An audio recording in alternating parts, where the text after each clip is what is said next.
High exclusive viewers, আজকে কিন্তু ধান মাড়াই করার জন্য পুরনো বাজার মৌতলা চলে আসলাম এবং যাওয়ার পথে দেখলাম রাস্তার পাশে কিন্তু অনেকগুলো যে আসলে ঘেরের ভেড়িতে এগুলো দিলে কিন্তু অনেক শক্ত থাকে এবং নষ্ট হয় না। তারপরে দেখি একজন মোটরসাইকেলে করে কি নিয়ে আসলাম মিলের সামনে, এসে দেখি যে কারেন্ট নাই, সবাই কিন্তু গরমে পুরোই হয়রানি হয়ে যাচ্ছিল।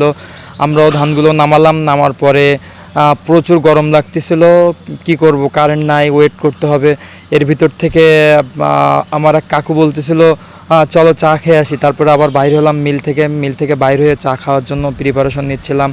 আর ভিতরে কিন্তু সবাই বিভ্রান্তকর অবস্থার ভিতরে ছিল যে কখন কারেন্ট আসে।